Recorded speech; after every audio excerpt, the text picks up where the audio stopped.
I'm about to show you extremely disturbing murders, but what will really shock you are the faces behind them. This is one, this is another. It's a video about child murderers, but in the end, the message is for all of us. Let's start with a horrific story of Joshua Phillips. At 14 years old, this kid was convicted of murdering his 8-year-old neighbor. Joshua was playing baseball with the girl before she went missing. The kid even volunteered to search for her. But after 1 week came a chilling discovery. While Joshua's mother cleaned his room, she found a leak in his waterbed.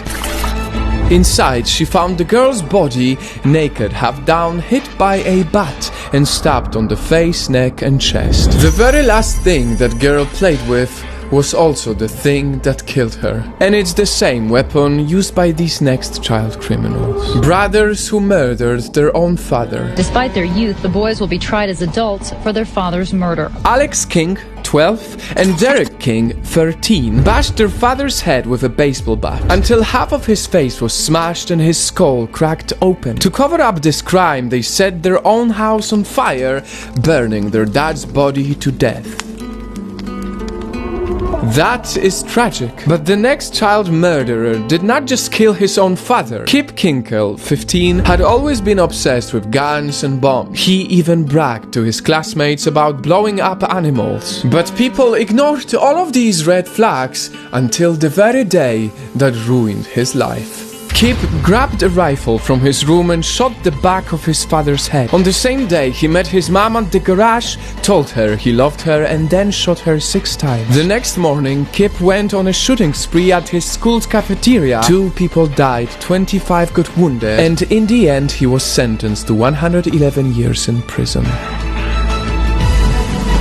I know these are very hard to handle, but please stay with me for the message of this video. Because we still have to talk about Daniel Petrie. The 16-year-old was always known to be a violent kid. Therapy did not work on him, so he found comfort through online games. One day, he got very angry with his younger friend over game money that kid owed him. So he went to the 12-year-old's house, beat him, raped him, and wrapped a cable around his neck until he passed out. What happens next is unspeakable. The 16-year-old Daniel chopped both of the boy's legs with a hacksaw. And even when he was in prison, he said, "There in hell is he. I will find him there and take revenge again." All these stories ask an important question. Why do children become murderers?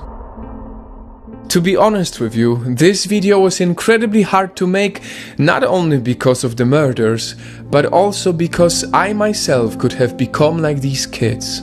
For the first 11 years of my life, I grew up in a reality that was designed to make me into a sociopath. I had a bad childhood. And that is why I talk to you about it today. Because if you look at all these cases, there is one clear pattern. Kip, the mass shooter, was bullied, depressed and bitter towards his father.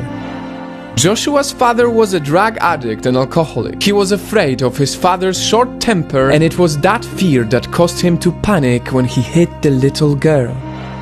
The brothers Alex and Derek were abandoned by their mother, who was a drug addict. Their father was said to be mentally abusive. Alex was also sexually molested by a family friend.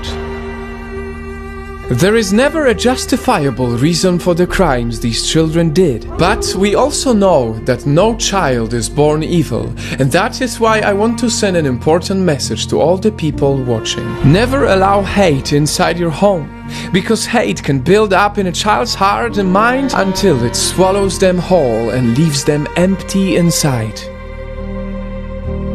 This cycle of abuse stops with you. Because if one broken child can cause so much suffering, then imagine how raising just a good one can impact the world.